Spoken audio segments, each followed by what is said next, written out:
The last weird Q&A was quite popular, so I figured I would drop another one. And this is a completely unedited version of the podcast where I answer 3 off-the-wall weird questions about nutrition and training that, yes, you might have thought of before.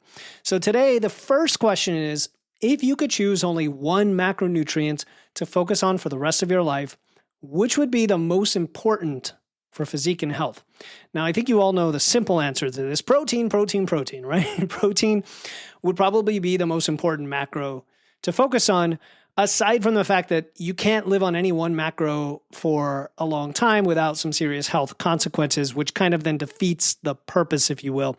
But if we were to just focus on protein and why it's so important, we know it helps build and repair muscle, produces enzymes and hormones, supports immune function. It has all sorts of benefits you might not even have thought about. It tends to give people more energy, keeps them more full in surprising ways. For your physique goals, it is essential, right? It's essential for getting jacked, but it's more essential also for maintaining your muscle as we age and staving off muscle loss, growing that muscle as we age. And especially if you're an active person, protein all the way. And we talked about satiety, we talked about fat loss and body composition being important as well. But if you neglect fats and carbs, you're going to probably get something they call protein poisoning, or I don't even remember the actual term because this is an unscripted podcast.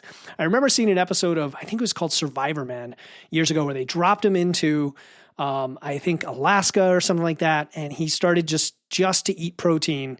And he was worried that he would die without having anything other than protein. So we know that an all protein diet could lead to serious health issues.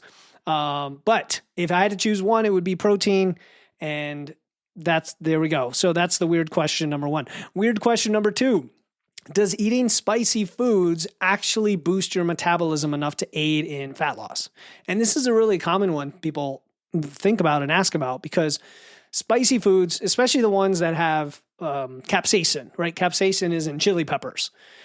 It does actually slightly increase your metabolic rate when you eat them. And that's a process called thermogenesis, right? Your body burns a little bit more as it's generating heat as a response, kind of like almost a defense mechanism or inflammatory response to the spice.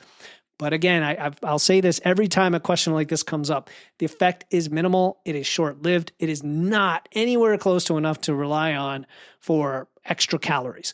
I mean, same thing goes with coffee.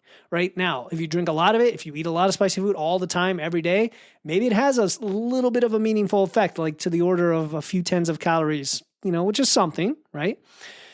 More importantly is spicy food, besides being in a bunch of delicious foods, it could reduce appetite slightly. And then that could lead you to a little bit lower calorie intake. So always think of the multifaceted aspect of these things. I do love these questions, so I've thought about them. But if they're asked to get to like the magic pill, or to get to like, here's the one change that's going to unlock everything, no, I'm sorry, no. But if asked out of curiosity and then you find that there are other benefits, that's awesome. I think that is awesome, right?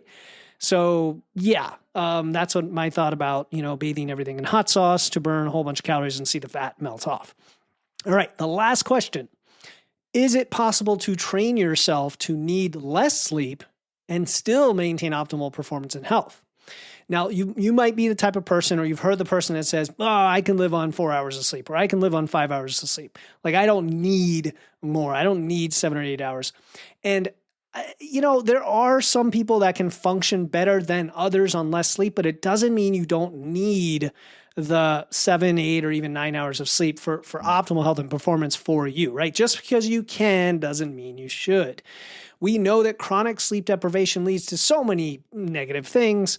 Improved or impaired brain function, decreased athletic performance, imbalances with your hormones, a weaker immune system, you get sick more often, you have higher cravings, you eat more, you have more visceral belly fat, like on and on and on. So the assumption in this question is that you want an excuse to get away with less sleep, and the answer is sorry.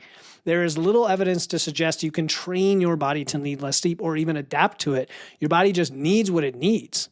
It needs all that energy. Now, you might get used to being tired and not having very much energy, but that's not the same as being at your best, right? So let's start prioritizing adequate sleep quantity as well as quality. If you want the best recovery, if you want to lift weights and recover, if you want mental clarity and better overall well-being. All right, that is the 3 weird Q&A questions for today. Again, if you love these, send me a text message. There is a link in the show notes to do that. And again, I am Philip Pape. You're listening to Wits and Weights, and I will talk to you next time.